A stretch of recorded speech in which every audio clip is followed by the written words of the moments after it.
Hello everyone, welcome you all at Lokesh Sir Unlimited Study Zone. So यहाँ से हम start कर रहे हैं फिजिक्स का बुक नंबर 2। तो बुक 2 कह लीजिए या पार्ट 2 कह लीजिए, यहाँ से हम स्टार्ट करने वाले हैं। और इसका जो पहला टॉपिक है उसका नाम आप सभी जानते हैं। टॉपिक का नाम है मैकेनिकल प्रॉपर्टीज ऑफ सॉलिड्स।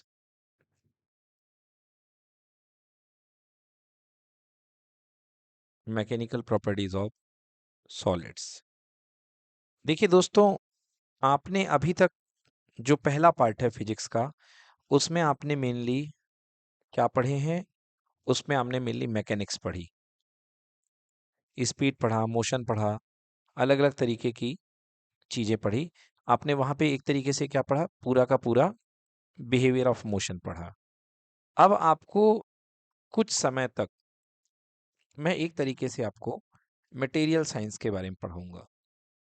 मतलब एक तरीके से हमारी मटेरियल साइंस शुरू होने वाली है। तो मटेरियल में हमारे पास कौन कौन सी चीज़ें मिलने वाली हैं?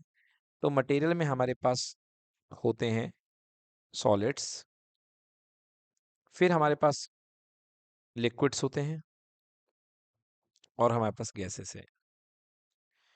ठीक है ना?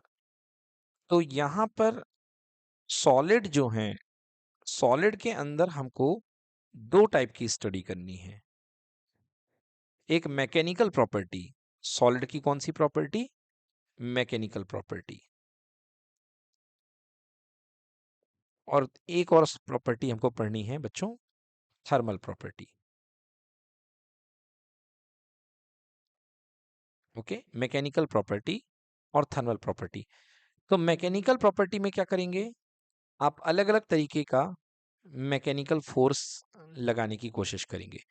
और थर्मल प्रॉपर्टी में क्या करेंगे? सॉलिड को आप एक गिवन टेम्परेचर में इसको सब्जेक्ट करेंगे या इसको हीट देंगे।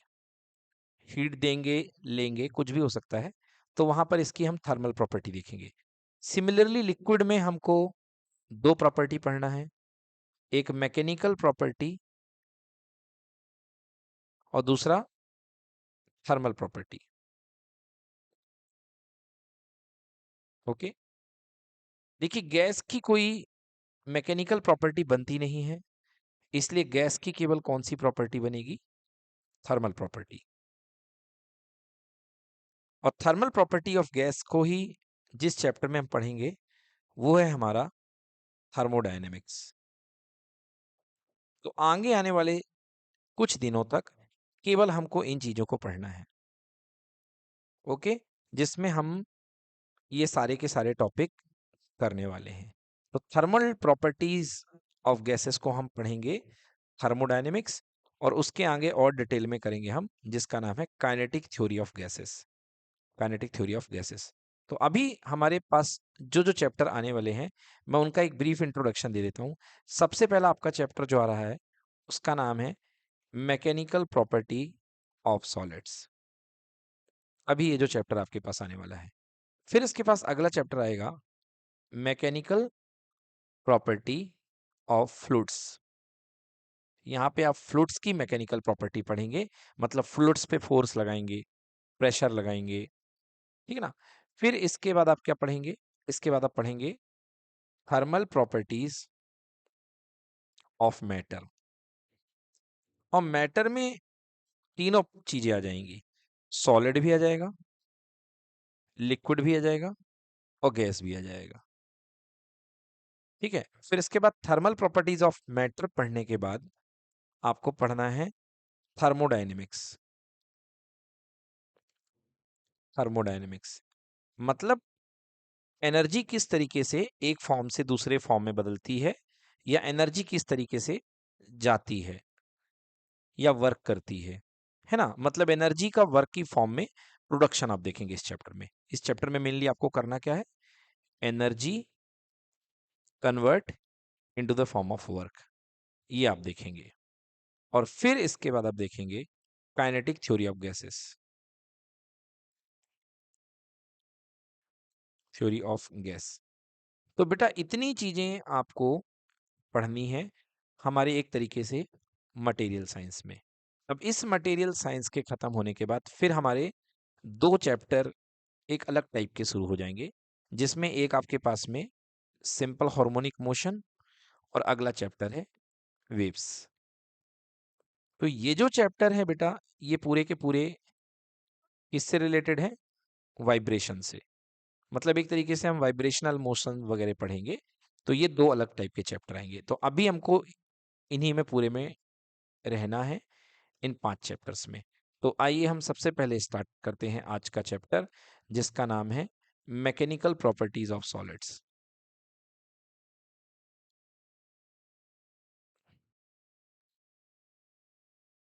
ठीक है बेटा। तो मैकेनिकल प्रॉपर्टीज ऑफ सॉलिड में सबसे पहले जो हमारा टर्म आता है, कुछ चीजों को हमको जानना है कि कुछ फोर्स के टाइप होते हैं। सबसे पहला टाइप है डिफॉर्मिंग फोर्स। Deforming force. तो डिफॉर्मिंग फोर्स का मतलब क्या होता है? देखिए, एक ऐसा फोर्स जो किसी भी चीज के साइज और शेप में बदलाव कर दे। The force which can change the size और shape of a body is called deforming force. For example, आपके पास कोई स्प्रिंग है। अगर आपने स्प्रिंग में फोर्स लगाया, तो जब स्प्रिंग में जैसे ही आपने फोर्स लगाया, तो स्प्रिंग फोर्स लगाने के बाद कुछ इस तरीके से फैल जाएगी। क्लियर बेटा? ये इस तरीके से फैल जाएगी। तो फोर्स की वो कैटेगरी जो किसी चीज के आइदर शेप में या साइज में। तो यहां पर स्प्रिंग के शेप में भी चेंज हो रहा है। हो रहा कि नहीं हो रहा बोलो? और साइज भी बड़ी हो रही है, तो साइज में भी चेंज हो रहा है। तो अगर शेप और साइज में चेंज कर दे, ऐसे फोर्स को क्या बोलते हो? Deforming force. इस कैटेगरी का फोर्स क्या कहलाएगा? Deforming force. अभी तक जितनी भी बेटा आपने मैकेनिक्स पढ़ी है, उनमें सब में आपने डिफॉर्मिंग फोर्स के बारे में नहीं पढ़ा है। ठीक है ना? वहां पर आप डिफॉर्मिंग फोर्स नहीं पढ़ रहे थे कि मतलब आपने किसी चीज पे फोर्स लगाया और वो चीज पचक गई, पतली हो गई। ऐसा कुछ नहीं था कि आपने, पता चला कोई कार है, आपने मैकेनिक्स पढ़ी तो आपने कार को खींचा, तो ऐसा तो नहीं कि कार लंबी हो गई। ऐसा कुछ हुआ क्या? नहीं हुआ बच्चों। तो मतलब अभी तक आपने डिफॉर्मिंग फोर्स अप्लाई नहीं किया था, अब आप डिफॉर्मिंग फोर्स अप्लाई करने जा रहे हैं। तो ऐसा फोर्स जो कि शेप और साइज में चेंज कर दे, उस फोर्स को आप बोलते हैं क्या? Deforming force. और इस डिफॉर्मिंग फोर्स से हम किस पे लगाएंगे? सॉलिड पे लगाएंगे। और सॉलिड पे लगाने के बाद इसकी हम प्रॉपर्टी देखेंगे कि इसकी कौन कौन सी चीजों में क्या क्या चेंज आया है। तो वही प्रॉपर्टीज जिनको हमको विजिट करना है, वो प्रॉपर्टीज कहलाएंगी मैकेनिकल प्रॉपर्टीज। क्लियर? अब देखिए, एक डिफॉर्मिंग फोर्स लगाने के बाद क्या क्या चीजें हो सकती हैं। डिफॉर्मिंग फोर्स लगाने के बाद ये स्प्रिंग है, ये अपने शेप को बदल लेगी, अपने साइज को बदल लेगी और कुछ इस तरीके से एलोंगेट हो जाएगी बेटा। ठीक है ना? ये देखिए, स्प्रिंग की जो ओरिजिनल ओरिजिनल पोजीशन है बेटा, उसको हम बोलते हैं x इक्वल टू 0। वहां तक का जो डिस्प्लेसमेंट होता है, वो होता है x इक्वल टू 0। क्लियर बेटा? और यहां तक का जो डिस्प्लेसमेंट बढ़ गया, this is called delta x. Spring का ये लेंथ बढ़ चुकी है, तो ये डेल्टा एक्स। क्लियर की नॉट क्लियर? क्लियर की नॉट क्लियर बच्चों? ये डेल्टा एक्स जो है, यहां तक लेंथ इसकी बढ़ चुकी है। अब ये स्प्रिंग एलोंगेट हो चुकी है।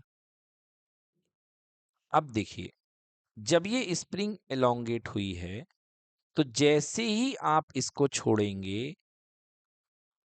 तो ये वापस आएगी। क्या करेगी? वापस आएगी। क्यों आएगी? अगर आपने यहां स्प्रिंग को एक डिफॉर्मिंग फोर्स एफ से खींचे हुए हो, तो बेटा बैक साइड में एक पीछे की तरफ एक फोर्स लग रहा होता है बेटा, जिसको बोलते हैं रीस्टोरिंग फोर्स। क्या बोलते हैं बेटा? Restoring force. तो हर मटेरियल अपने आप को अपनी पहली वाली पोजीशन में वापस सेट करने के लिए लगाए गए फोर्स के अपोजिट डायरेक्शन में एक फोर्स लगाता है। That force is called F R. This is called restoring force. Clear की नॉट क्लियर बेटा? तो रीस्टोरिंग फोर्स के कारण बॉडी वापस अपने ओरिजिनल शेप में आ जाती है। क्लियर की नॉट क्लियर? बॉडी के इस नेचर को, जो वो अपने पुराने शेप एंड साइज को रीगेन कर लेती है, बेटा इस नेचर को बोलते हैं कि बॉडी इलास्टिक है। And this nature is called elasticity. Clear की नॉट क्लियर? तो कोई बॉडी डिफॉर्मिंग फोर्स के हटाने के बाद, just after removal of deforming force, अपने ओरिजिनल शेप को गेन कर लेती है, ओरिजिनल शेप एंड साइज को गेन कर लेती है।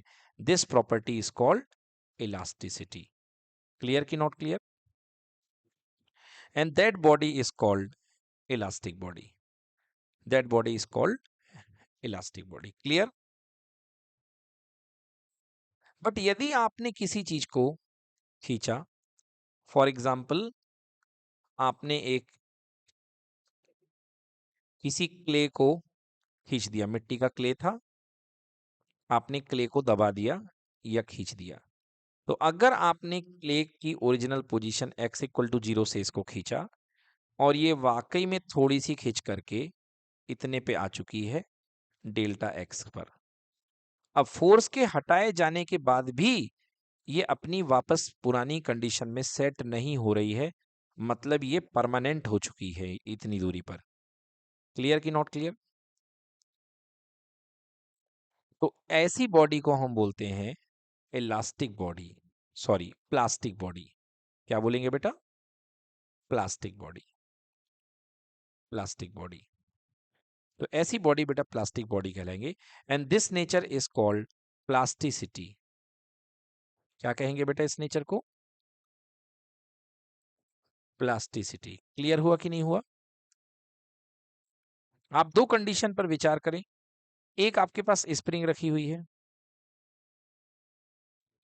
आपने स्प्रिंग में बॉक्सिंग पंच पहन करके घूंसा मारा, तो स्प्रिंग पे आप बॉक्सिंग पंच पहन के घूंसा मारेंगे या स्माइली बॉल पे आप घूंसा पहन करके पंच बॉक्स पहन के आप घूंसा मारेंगे, तो ये वापस अपने शेप को रीगेन कर लेगी। बोलो यस और नो? बट यहीं पर कोई आटे का बड़ा सा डो रखा हुआ है और आपने आटे के डो में बॉक्सिंग पंच पहन करके घूंसा मारा, तो क्या ये अपने वापस शेप को, साइज को रीगेन कर पाएगा कि नहीं कर पाएगा? हाँ सर, रीगेन कर लेगा। आटे का डो रीगेन कर लेगा कि नहीं कर पाएगा? नहीं करेगा। तो बताइए, पहले वाले सीन में जो स्प्रिंग है वो क्या हुई, प्लास्टिक की इलास्टिक? इलास्टिक। और दूसरे वाले सीन में ये जो डो हुआ ये क्या हो गया? ये प्लास्टिक हो जाएगा। क्लियर कि नॉट क्लियर? तो देखा आपने कि एक बॉडी में आपको इलास्टिसिटी देखने को मिल रही है और दूसरी आपको प्लास्टिसिटी देखने को मिल रही है। ओके, तो ये हमारे पास दो तरीके की बॉडीज होती हैं। तो अभी तक मैंने क्या क्या इंट्रोडक्शन दी आपको? आपको मैंने बताया डिफॉर्मिंग फोर्स क्या होते हैं, आपको मैंने कही इलास्टिसिटी क्या होती है। ओके, अब देखिए, जब बात होती है इलास्टिक बॉडी की, इलास्टिक बॉडी, तो हम सोचते हैं कि क्या कोई बॉडी परफेक्टली इलास्टिक है क्या? बताइए बच्चों, क्या कोई बॉडी परफेक्टली इलास्टिक हो सकती है? नो, प्रैक्टिकली कोई भी बॉडी परफेक्टली इलास्टिक नहीं हो सकती है। ओके, हाँ आप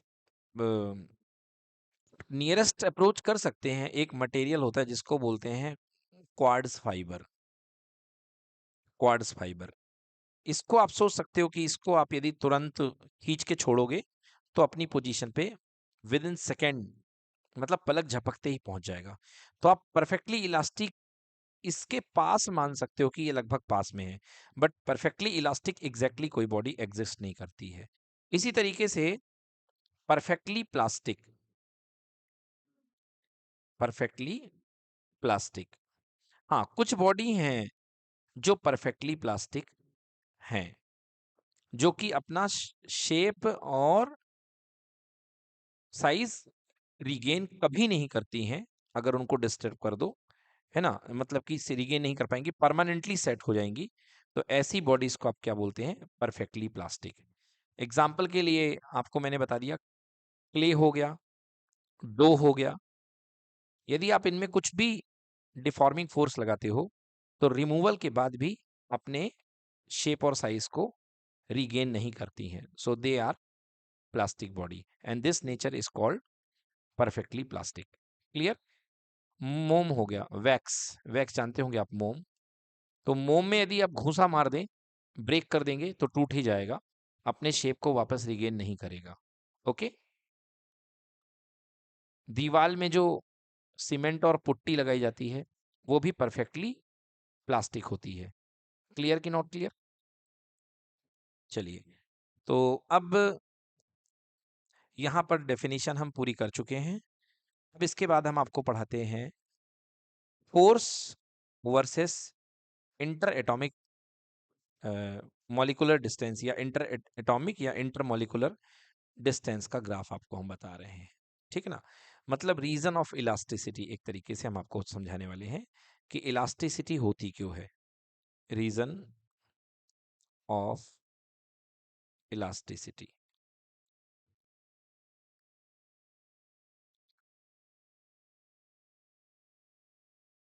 तो समझेंगे अच्छे से रीजन ऑफ इलास्टिसिटी को। ये ग्राफ है, मैं आपके सामने बना रहा हूं रीजन ऑफ इलास्टिसिटी। ऐसे समझिए कि आपके पास कोई रिजिड सपोर्ट है और इस रिजिड सपोर्ट से आपने एक चमड़े का या कोई रबर का बेल्ट बांध रखा है, रबड़ का थोड़ा सा टुकड़ा आपने बांध रखा है। ओके, आपने रबर का एक टुकड़ा यहाँ पे बांध रखा है। ओके, और रबड़ के टुकड़े के अंदर क्या होंगे? बहुत सारे रबर के मॉलिक्यूल्स होंगे। ठीक है ना, बहुत सारे रबर के मॉलिक्यूल होंगे। अब आपको यहाँ पर रबर के मॉलिक्यूल हैं या रबर के एटम्स हैं, ठीक है, आपको उनका बिहेवियर देखना है। इस ग्राफ में आप क्या करते हैं? यहाँ पे जब यहाँ पे आप थोड़ा सा फोर्स लगाते हैं, कौन सा फोर्स लगाएंगे? डिफॉर्मिंग फोर्स, जो इसके शेप और साइज को चेंज कर दे, ऐसे फोर्स को हम बोलते हैं डिफॉर्मिंग फोर्स। तो आप यहाँ पे एक डिफॉर्मिंग फोर्स लगाएंगे। अब डिफॉर्मिंग फोर्स लगाएंगे तो लगाने के बाद यहाँ पे इसकी शेप, ये खिंचना शुरू हो जाएगा। बोलिए क्लियर कि नॉट क्लियर? ये खिंचना जो हो जाएगा, ये शुरू हो जाएगा। देखिए, शुरुआत की कंडीशन जो थी, ये कंडीशन जब तक आपने कोई फोर्स नहीं लगाया था, ओके, मतलब एक्सटर्नल अप्लाइड फोर्स 0 था, तो यहां तक मतलब बेल्ट ने खुद ही अपना शेप डिसाइड कर रखा था। बोलो बेटा, डिसाइड था कि नहीं था? तो जब खुद ही शेप डिसाइड कर रखा है, इसका मतलब ये पोजीशन कहलाएगी इक्विलिब्रियम। बोलो क्लियर कि नॉट क्लियर? अब इक्विलिब्रियम, अगर इसके आगे आप इसको खींचते हैं यानी कि पुल करते हैं या ऊपर की तरफ कंप्रेस करते हैं, तो इक्विलिब्रियम गड़बड़ाएगा। और उस समय आपको एक ग्राफ बनेगा, वो ग्राफ मैं आपको यहाँ पे बना के दिखा रहा हूँ। देखिए, तो ये ग्राफ है, ये एक्सिस में आपको क्या लेना है? Inter atomic distance. Inter atomic distance, इस ग्राफ में आपको इंटर एटॉमिक डिस्टेंस लेना है। और यहां पर क्या लेना है आपके पास में? यहां आपको फोर्स लेना है। तो इस एक्सिस में आपको इंटर एटॉमिक डिस्टेंस लेना है और इस एक्सिस में आपको इंटर एटॉमिक इधर फोर्स लेना है। अब आप केवल दो एटम पर ध्यान लगाइए कि ये दो एटम है, ये दो एटम बैठे हुए हैं बेटा, ठीक है ना? जिस समय ये दोनों एटम एक इक्विलिब्रियम डिस्टेंस पे हैं, किस कैसी डिस्टेंस पे है बेटा? इक्विलिब्रियम। मतलब जब बेल्ट बिल्कुल सामान्य कंडीशन में था तो इसके कोई दो एटम थे, ये दोनों पर इक्वल अमाउंट का फोर्स लगा रहे थे, तो नेट फोर्स जीरो हो रहा था। तो ये इक्विलिब्रियम डिस्टेंस को क्या बोलते हैं हम? R zero. क्या बोलते हैं बेटा? आर जीरो और आर नॉट। और इस डिस्टेंस पर ये इक्विलिब्रियम में है, तो नेट फोर्स कितना होगा? जीरो होगा, क्योंकि पहला दूसरे पर जितना लगा रहा है, दूसरा पहले पर उतना लगा रहा है। और ये बहुत ही स्टेबल कंडीशन में होंगे और इन पर लगने वाला फोर्स जीरो होगा। क्लियर कि नॉट क्लियर बेटा?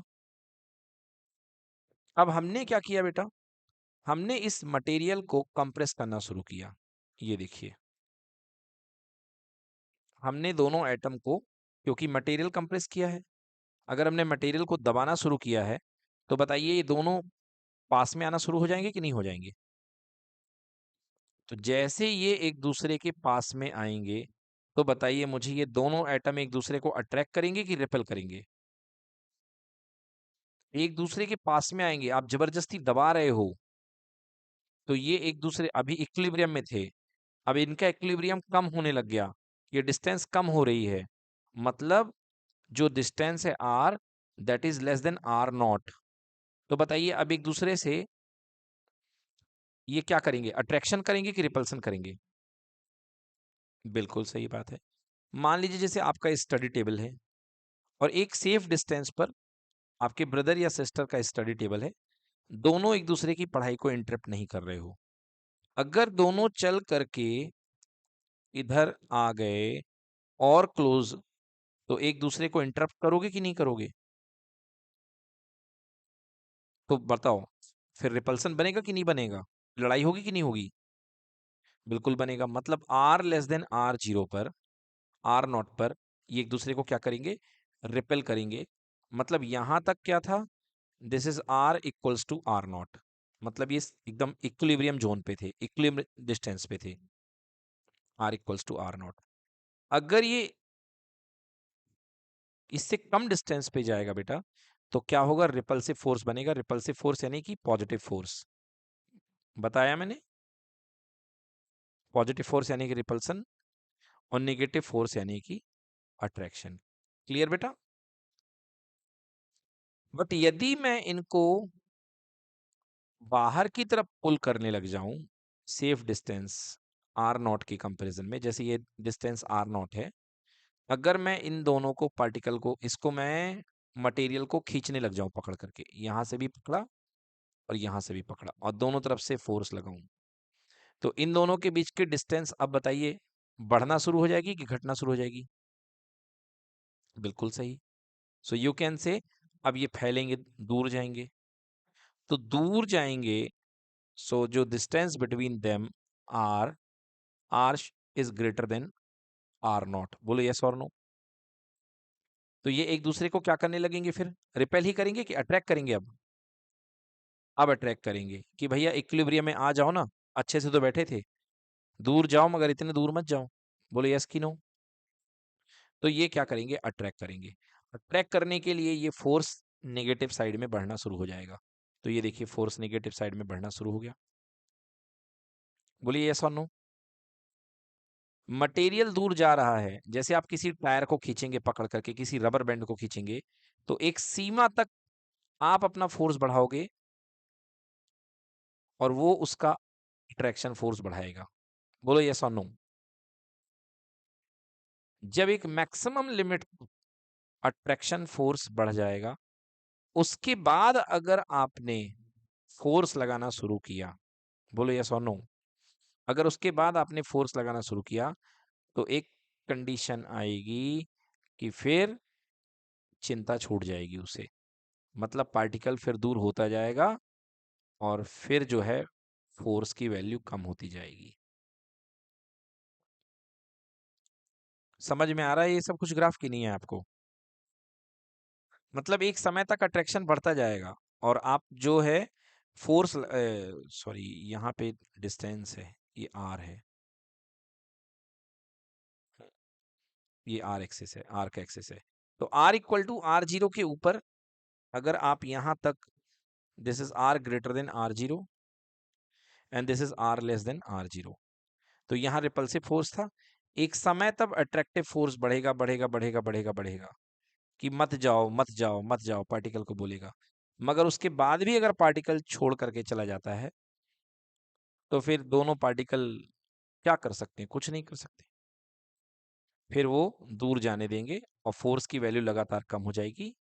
फोर्स की वैल्यू क्या हो जाएगी? लगातार कम हो जाएगी। और इनफाइनाइट डिस्टेंस पर एफ इक्वल टू कितना हो जाएगा? जीरो। देख रहे हैं, एफ की वैल्यू जीरो हो गई दोबारा। क्लियर? तो ये बेटा आपका इलास्टिसिटी के नेचर को ये ग्राफ एक्सप्लेन करता है, force versus interatomic distance. Clear? तो force versus interatomic distance को ये ग्राफ अपना क्लियर करता है। चलिए, तो इस ग्राफ ने क्लियर कर दिया। अब इसके बाद आता है हमारे पास में नेक्स्ट टर्म पढ़ते हैं। अगला टर्म है बेटा हमारे पास स्ट्रेस। स्ट्रेस, चलिए देखिए, ये आपके पास में कोई बॉडी है, ठीक है, कोई आपके पास में बॉडी है, सपोज कोई स्टील का रॉड है।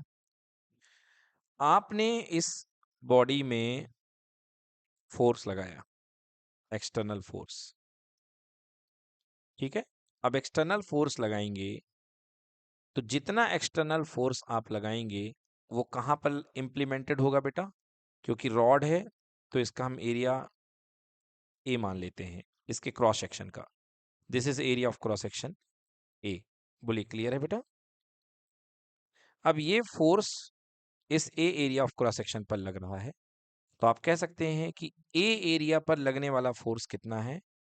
एफ एक्सटर्नल या एफ है। सो पर यूनिट एरिया पर लगने वाला फोर्स कितना होगा बेटा? एफ एक्सटर्नल अपॉन ए होगा।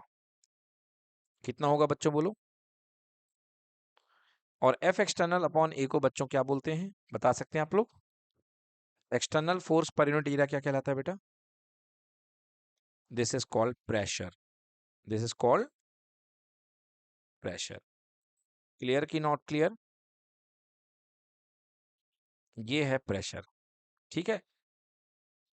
कोई आपके कान को पकड़ करके खींच रहा है तो आपके कानों पर क्या डेवलप होगा बेटा? प्रेशर।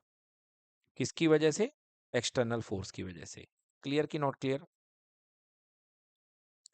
बट जैसे ही आपके कान को पकड़ के खींचा गया या किसी इलास्टिक बॉडी को पकड़ करके खींचा गया, तो सेम टाइम बेटा मटेरियल की प्रॉपर्टी के कारण जितना एक्सटर्नल फोर्स है उसी अमाउंट का रीस्टोरिंग फोर्स डेवलप होगा। कौन सा फोर्स? Restoring force. जी हाँ, जिसके कारण मटेरियल एकदम से लंबा नहीं हो जाता। जैसे आप कोई लोहे की रॉड खींच रहे हो, तो आप जैसे किसी लोहे की रॉड को पकड़ के टंग गए हो उसके ऊपर, तो बैक साइड में कौन सा फोर्स डेवलप होगा बेटा? Restoring force. आप तो नीचे खींच रहे हो बट बैक साइड में कौन सा फोर्स जो उसको रीस्टोर कर रहा है? तो रीस्टोरिंग फोर्स लगेगा। बताइए लगेगा कि नहीं लगेगा? हम्म। तो ए एरिया पर लगने वाला रीस्टोरिंग फोर्स कितना है?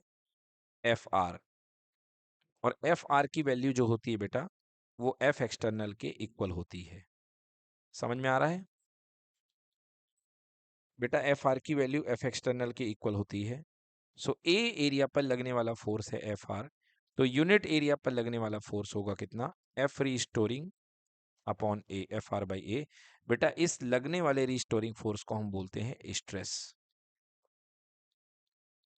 F R by A. Clear कि नॉट क्लियर? तो स्ट्रेस का formula restoring force per unit area, the restoring force per unit area. अब एक्चुअली होता क्या है, रिस्टोरिंग फोर्स की वैल्यू अप्लाइड फोर्स के बराबर होती है, तो आप इसे कोई दिक्कत नहीं है, आप स्ट्रेस को एफ एक्सटर्नल अपॉन ए भी ले सकते हैं मैथमेटिकली, मगर फीलिंग के अकॉर्डिंगली बात की जाए तो बात अलग है। समझ में आया बेटा? हाँ, मतलब कि जैसे इसे समझो कि अगर आपने कोई स्प्रिंग को खींचा, ये स्प्रिंग आपके पास है, इसको आप खींचे हुए हैं, तो खींचे किस फोर्स से हैं बेटा? एफ एक्सटर्नल से। और बेटा स्प्रिंग जब आप खींच रहे हो तो स्प्रिंग में बैक साइड का फोर्स कितना लग रहा होगा? F restoring. क्लियर? तो बेटा बाहर वाला जो एक्सटर्नल फोर्स है वो क्या डेवलप करेगा? प्रेशर। क्या डेवलप करेगा? ये प्रेशर। तो ये प्रेशर के लिए जिम्मेदार है, तो pressure is equals to F external per unit area, ये इसका एरिया ऑफ क्रॉस सेक्शन जो भी होगा यहाँ का। क्लियर बेटा? और अंदर वाला जो रीस्टोरिंग फोर्स होगा वो क्या डेवलप हो करेगा बेटा? वो स्ट्रेस डेवलप करेगा। तो stress equal to restoring force per unit area. Clear? इसकी यूनिट भी क्या होगी? न्यूटन पर मीटर स्क्वायर। इसकी यूनिट भी क्या होगी? न्यूटन पर मीटर स्क्वायर। मगर यूनिट वाइज मतलब दोनों इक्वल होते हैं, चाहे स्ट्रेस हो या हो प्रेशर हो। ठीक है? तो यदि यूनिट की बात की जाए, स्ट्रेस की कह लो या प्रेशर की कह लो, तो यूनिट कितनी होगी? न्यूटन पर मीटर स्क्वायर। डायमेंशन फार्मूला की बात कर लें, न्यूटन का कितना होता है?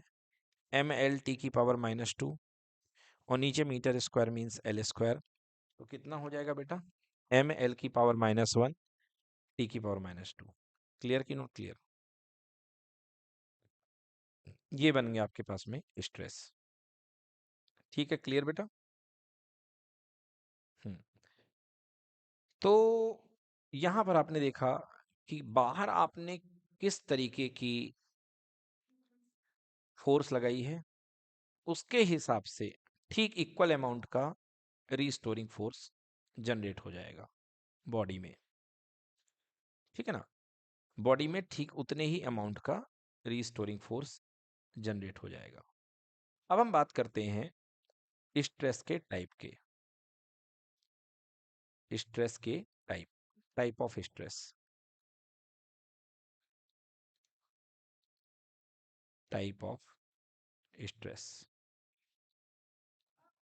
देखिए बेटे, अगर आपको मैं कहूं कि आप किसी भी चीज को कितने तरीके की स्ट्रेस दे सकते हैं, अगर आप किसी चीज को कितने तरीके की स्ट्रेस दे सकते हैं, तो यदि आपके पास में एक स्प्रिंग है, सबसे पहले स्प्रिंग को समझो, या कोई यहाँ पे एक आयरन की रॉड ले लो, ये इस तरीके से आयरन की रॉड रखी हुई है। ठीक है? तो बच्चों मुझे बताइए कि सबसे पहले क्या आप इस रॉड को नॉर्मली खींच सकते हैं कि नहीं खींच सकते? हाँ, नहीं खींच सकते। क्यों क्यों नहीं खींच सकते बच्चों, बताइए।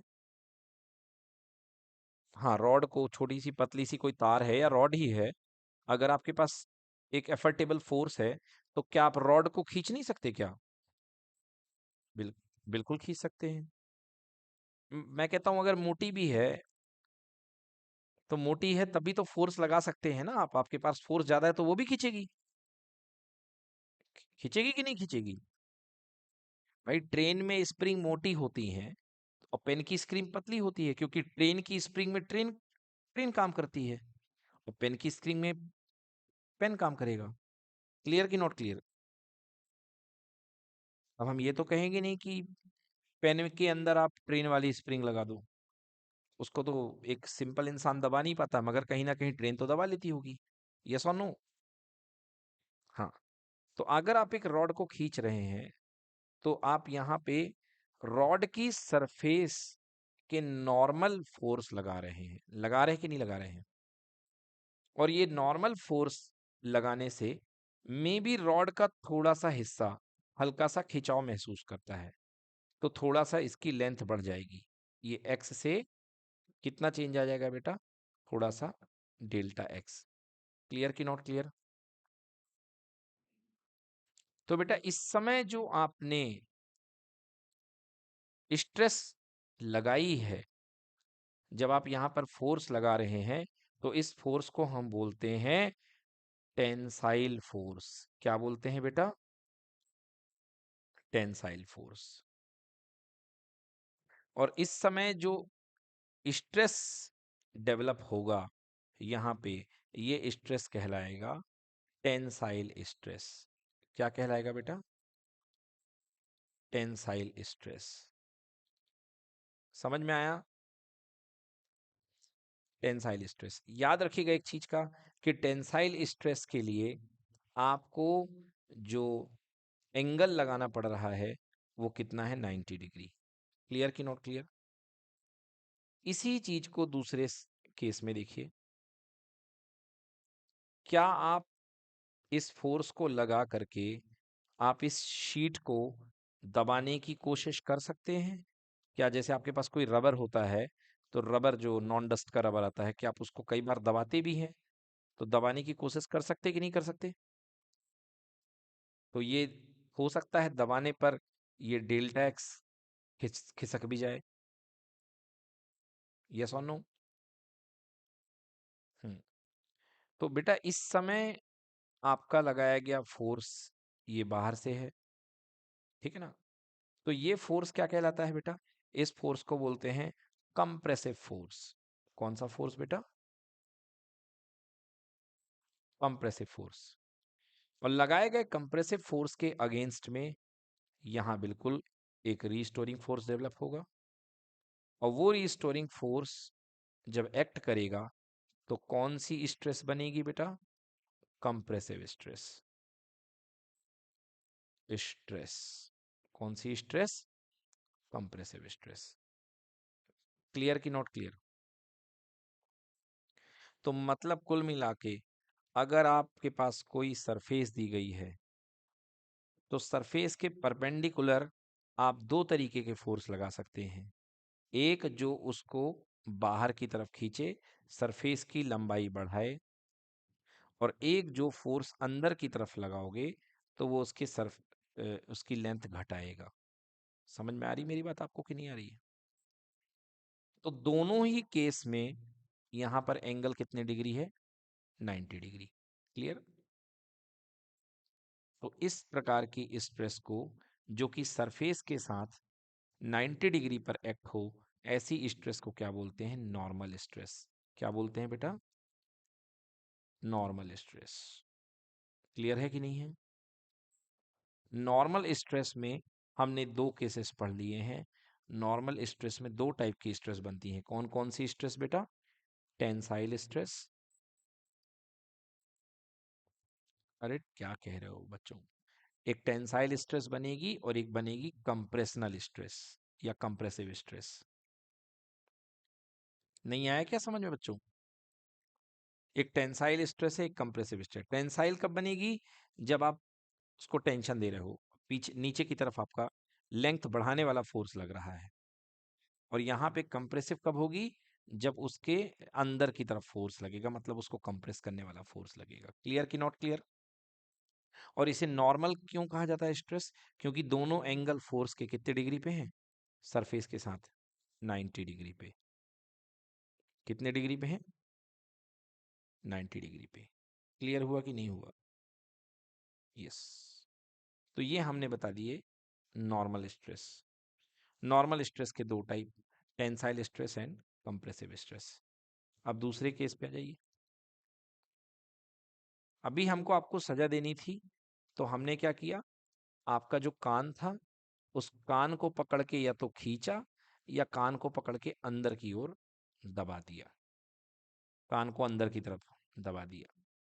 दोनों ही केस में, पहले में कान की लंबाई बढ़ गई, दूसरे में कान की लेंथ घट गई।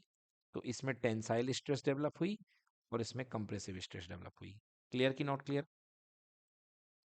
अगली आती है हाइड्रोस्टैटिक स्ट्रेस।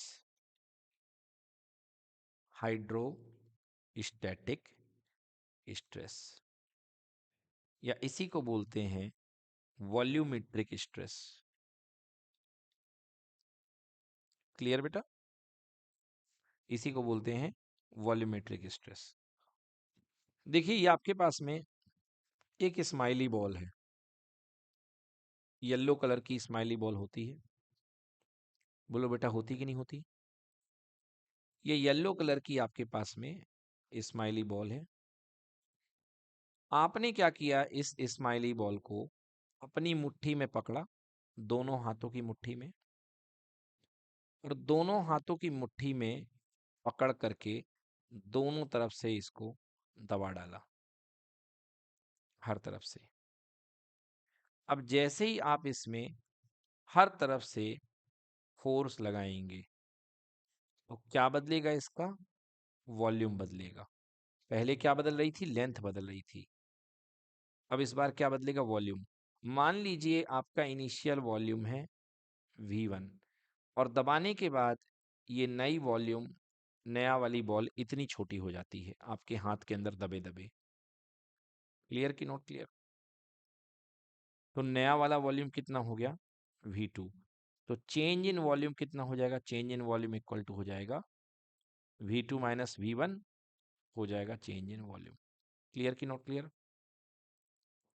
अब यहां पर जो लगाई गई फोर्स है, मान लीजिए आपने हर जगह बराबर फोर्स लगाया है, F F F F F. Clear कि नॉट क्लियर? तो यहां पर लगाया गया जो फोर्स है वो किस में चेंज कर रहा है बेटा? ऑल साइड्स से वॉल्यूम को बदल रहा है। क्या बदल रहा है? वॉल्यूम को। तो ऐसी स्ट्रेस जो होगी वो हाइड्रोस्टैटिक स्ट्रेस या वॉल्यूमेट्रिक स्ट्रेस कहलाएगी। क्लियर कि नॉट क्लियर? तो इस टाइप का स्ट्रेस जो वॉल्यूम में बदलाव कर दे उसको हाइड्रोस्टैटिक स्ट्रेस या वॉल्यूमेट्रिक स्ट्रेस कहते हैं। ठीक है? तो तीसरी सजा, आपके कान की पहली सजा मैंने क्या बताई थी कि कान को खींच दिया जाए या दबा दिया जाए। तो ये हो गई नॉर्मल स्ट्रेस। दूसरा, आपके कान को मुट्ठी के अंदर पकड़ करके पूरे तरीके से दबोच दिया जाए तो आपके कान पर हर तरफ से फोर्स लगेगा और कान का वॉल्यूम बदल जाएगा। तो ये हो गया वॉल्यूमेट्रिक स्ट्रेस। बेक स्ट्रेस और है जिसमें एक लेयर सेट रहती है और दूसरी लेयर उसके ऊपर खसक जाती है। एक आप मान लीजिए आपके पास में इरेजर है। क्या है बेटा? इरेजर। इरेजर के नीचे वाले हिस्से में फेविक्विक लगा दीजिए। फेविक्विक लगा करके इसे जमीन से चिपका दीजिए। बोलो यस कि नो? ऊपर वाले हिस्से में आप अपने हाथ हाथ को कुछ ऐसे रख करके, ये आपका हाथ है और ये आपकी उंगलियां हैं, और आपने हाथ को रख करके इसमें आगे की तरफ चिपेट मारी। तो ये देखिए कुछ इस तरीके से, क्या ये अलाइनमेंट हो जाएगा इसका आगे की तरफ? मतलब फैल जाएगा। मतलब ये वाली लेयर तो चिपकी है, ये नीचे रहेगी और ये लेयर जो है आगे बढ़ जाएगी। बोलिए यस कि नो? आप अपनी स्किन के साथ भी ये काम कर सकते हैं। अपनी स्किन के ऊपर अंगूठे को रखें और जोर से आगे की तरफ प्रेस करिए तो देखिएगा पीछे की स्किन तो वही रहेगी, आगे की स्किन आगे खसक जाएगी। यस और नो? तो यहाँ पर जो आपके पास ये जो फोर्स है जिसका नाम है डिफॉर्मिंग फोर्स, ये डिफॉर्मिंग फोर्स कैसे एक्ट कर रहा है? ये डिफॉर्मिंग फोर्स यहाँ पे in the direction of tangent act कर रहा है। कर रहा है कि नहीं कर रहा है? तो अगर डिफॉर्मिंग फोर्स टेंजेंशियली एक्ट करे और वो बॉडी के शेप में चेंज प्रोड्यूस कर दे तो इस प्रकार जो फोर्स पर यूनिट एरिया यहाँ पे डेवलप होगा उसे कहेंगे टेंजेंशियल स्ट्रेस। क्या कहेंगे बेटा? स्ट्रेस। क्लियर हुआ कि नहीं हुआ? इस केस में यहाँ पे जो स्ट्रेस डेवलप होगा that is called tangential stress. तो अभी हमने मेनली 3 प्रकार की स्ट्रेस पढ़ी। पहली हमने पढ़ी नॉर्मल स्ट्रेस। क्लियर कि नॉट क्लियर? तो normal stress equals to normal force per unit area, ये था। अब नॉर्मल स्ट्रेस में 2 तरीके की स्ट्रेस निकल करके आ गई। आप लंबाई बढ़ा रहे हो तो टेंसाइल स्ट्रेस, अगर आप कंप्रेस कर रहे हो तो कंप्रेसिव स्ट्रेस। क्लियर? दूसरा फिर निकल करके आई हाइड्रोस्टैटिक या volumetric stress. Stress this is again normal force तो था और एरिया आप इसके सरफेस पे लगाएंगे। आपको आगे चल के पता चलेगा ये बनता है फॉर्मूला चेंज इन प्रेशर, अभी आगे चल के पता चल जाएगा। तो वॉल्यूमेट्रिक स्ट्रेस का जो फॉर्मूला बनता है that is equal to change in pressure. Clear? Then इसके बाद में आपने लगाई टेंजेंशियल स्ट्रेस। टेंजेंशियल स्ट्रेस या इसी का नाम है बेटा sharing stress. SHEARING, sharing stress. इसी का नाम शेयरिंग स्ट्रेस है। और इसका फॉर्मूला आपने क्या देखा? आपने इसका फॉर्मूला देखा F टेंजेंशियल पर यूनिट एरिया। क्लियर कि नॉट क्लियर? सो ये हमारी 3 तरीके की स्ट्रेस डेवलप हो गई हैं। डन? तो ये 3 तरीके की स्ट्रेस हमारे पास आ चुकी हैं। अब 3 तरीके की स्ट्रेस के साथ साथ हम देखेंगे कि स्ट्रेस यानी कि फोर्स पर यूनिट एरिया लगाने पर किस तरीके से इनकी लेंथ में बदलाव होता है। ठीक है? फर्स्ट, अगर आपने नॉर्मल स्ट्रेस लगाई है तो देखिए क्या होगा बच्चों। ये मान लीजिए आपके पास कोई रबर बैंड था या स्टील की रॉड थी, इसकी ओरिजिनल लेंथ थी बेटा कितनी? Small L. क्लियर बेटा? अगर टेंजेंशियल स्ट्रेस लगाने पर या नॉर्मल स्ट्रेस लगाने पर, परपेंडिकुलर फोर्स लगाने पर इसकी लेंथ में कितना चेंज हो गया बेटा? इस रबर की लेंथ में या स्टील पतली सी रॉड है उसकी लेंथ में कितना चेंज हो गया बेटा? Suppose delta L. क्लियर की नॉट क्लियर? तो यहां पर एक टर्म डिफाइन होता है बेटा स्ट्रेन। क्या डिफाइन होता है? स्ट्रेन। अब हम स्ट्रेन को डेवलप करने वाले हैं। तो व्हाट इज स्ट्रेन? स्ट्रेन का फॉर्मूला होता है change in length per unit original length. Clear? So this is delta L upon L, change in length per unit original length. Clear? तो क्या बनेगा बेटा स्ट्रेन का formula? This is strain equal to delta L upon L. Clear की not clear? इसको ऐसे भी समझ सकते हो कि एल लेंथ में कितना बदलाव आता है? Delta L. तो यूनिट लेंथ में कितना बदलाव आएगा, चेंज आएगा?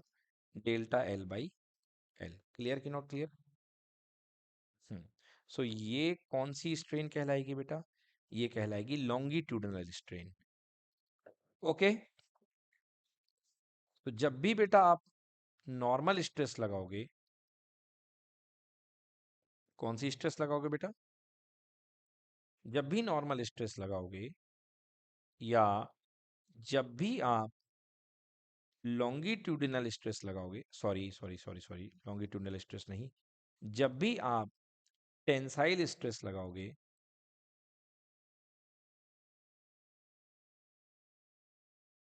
तो जब भी आप नॉर्मल स्ट्रेस लगाओगे या टेंसाइल स्ट्रेस लगाओगे या कंप्रेसिव स्ट्रेस लगाओगे, ओके, तो किस में चेंज होगा बेटा? लेंथ में चेंज होगा। और एज ए रिजल्ट वहां पर आपको क्या मिलेगी? एज ए रिजल्ट वहां पर आपको लॉन्गिट्यूडिनल स्ट्रेन देखने को मिलेगी। लॉन्गिट्यूडिनल मतलब लेंथ के अलोंग, और लॉन्गिट्यूडिनल स्ट्रेन आपको कितनी देखने को मिलेगी? Delta L upon L. Clear की not clear? So this is longitudinal strain. ठीक है? तो नॉर्मल स्ट्रेस यानी कि जब आप सरफेस के परपेंडिकुलरली इकलौता फोर्स लगाएंगे तो आपको या तो लॉन्गिट्यूडनल स्ट्रेन देखने को मिलेगी। क्लियर की नॉट क्लियर? दोनों केस में मिलेगी, चाहे आप फोर्स अंदर की तरफ लगाएं चाहे बाहर की तरफ लगाएं। क्लियर? दोनों केसेस क्लियर हैं कि बताऊं फिर से बच्चों? क्लियर है। चलिए सेकंड केस देखते हैं। सेकंड केस है, आपने देखा था वॉल्यूमेट्रिक स्ट्रेस मैंने बताया था, जिसका नाम मैंने हाइड्रोस्टैटिक स्ट्रेस भी बताया था। तो अब वॉल्यूमेट्रिक स्ट्रेस के लिए जब आप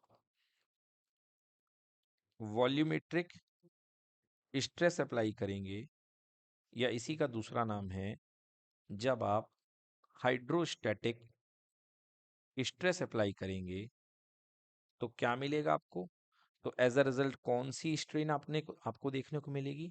उस समय आपको जो स्ट्रेन देखने को मिलेगी उसका नाम है वॉल्यूमेट्रिक स्ट्रेन, क्योंकि वॉल्यूम में चेंज होता है। यस और नो? जैसे आपने देखा था, ये ओरिजिनल वॉल्यूम था V, और दबाने के बाद इसको हर तरफ से नया वॉल्यूम कितना सेट हो गया था? V dash.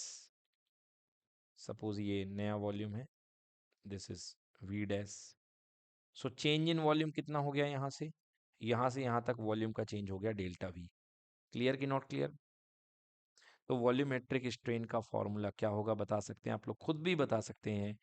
Change in volume, change in volume divided by, very good, origin मत बोलो भाई साहब, ओरिजिनल वॉल्यूम। कौन सा वॉल्यूम? Original volume. तो change in volume equal to delta V divided by V। तो change in volume equal to delta V divided by V। Clear बेटा? Next last strain बची हमारी। आपने देखा जब हमने नॉर्मल स्ट्रेस लगाया तो कौन सी स्ट्रेन डेवलप हो गई? तो हमारे पास tensile strain, longitudinal strain develop हुई हमारे पास।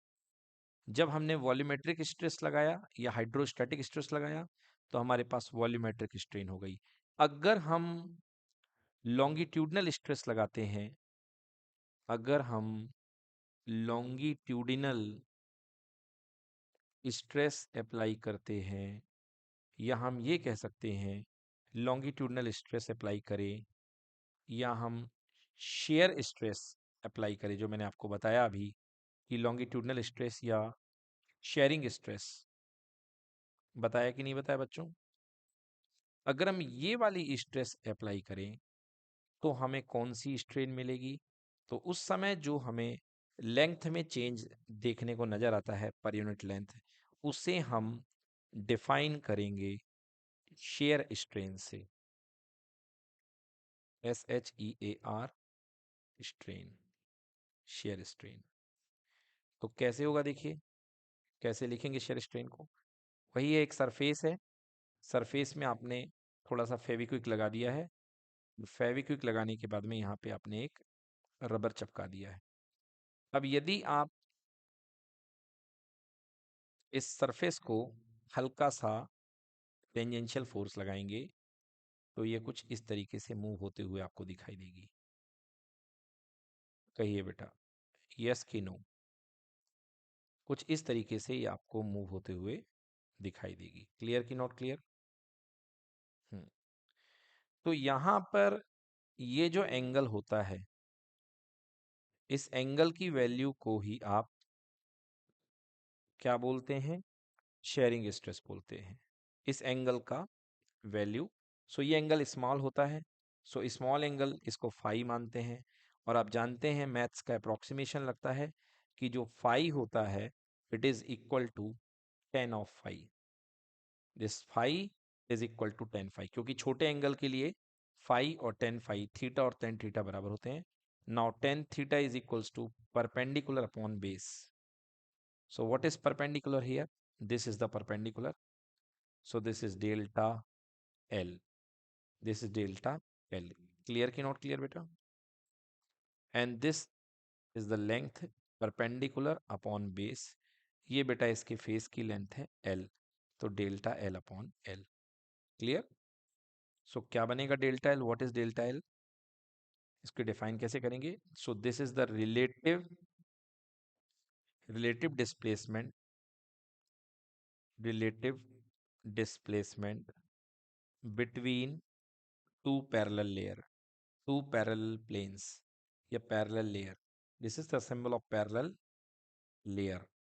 Layer ना कहो, planes कह लो. This is the between two parallel planes. Clear कि not clear?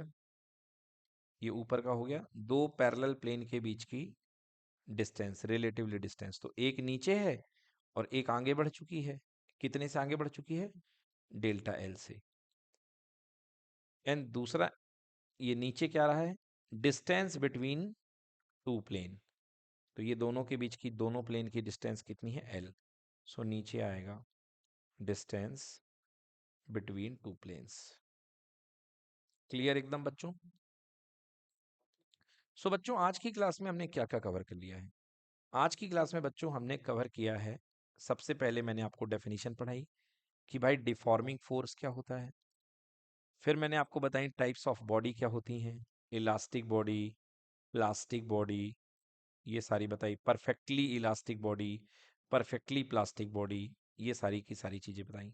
देन इसके बाद मैंने आपको force force versus interatomic distance graph बताया. Force versus interatomic distance graph बताया आपको मैंने. देन इसके बाद मैंने आपको पूरी की पूरी स्ट्रेस पढ़ाई, कितने टाइप की स्ट्रेस होती हैं, एंड लास्ट कितने टाइप की स्ट्रेन होती हैं. ये सारी की सारी चीजें आपको पढ़ाई गई हैं. क्लियर? और इस तरीके से हमारा आज का पहला टॉपिक हम यहाँ पे कंप्लीट करते हैं. कल के टॉपिक में हम आपको पढ़ाएंगे elastic limit, Hooke's law and modulus of rigidity, modulus of elasticity, है ना. इलास्टिसिटी में ही 3 मॉडुलस हमारे बनेंगे. मतलब कुल मिला के आज हमने आपको एक मटेरियल को कितने तरीके से हम परेशान कर सकते हैं, हमने ये बताया. हाथ में कोई आपके पास बड़ा इरेजर है तो आप उसको खींच सकते हैं, आप उसको दबा सकते हैं. अगर खींचेंगे और दबाएंगे तो नॉर्मल स्ट्रेस कहलाएगा. अगर आप उसको दोनों हाथों के बीच में रख के दबोचेंगे तो वहां पर कहलाएगा वॉल्यूमेट्रिक स्ट्रेस. अब आप उसे यदि टेबल पे रख करके आगे की ओर चिपेटेंगे तो वो कहलाएगा शेयर स्ट्रेस. जब आप उसको खींचेंगे नॉर्मल स्ट्रेस से तो आपके पास जो स्ट्रेन डेवलप होगी वो होगी टेंजेंशियल स्ट्रेन या लॉन्गिट्यूडनल स्ट्रेन. जब आप उसे दबोचेंगे तो जो स्ट्रेन डेवलप होगी वो होगी वॉल्यूमेट्रिक स्ट्रेन. जब आप उसे चपेटेंगे तो जो स्ट्रेन डेवलप होगी वो स्ट्रेन कहलाएगी शेयर स्ट्रेन या टेंजेंशियल स्ट्रेन. ठीक है, क्लियर? चलिए, तो आज की क्लास यहीं पर समाप्त की जाती है. Thank you so much.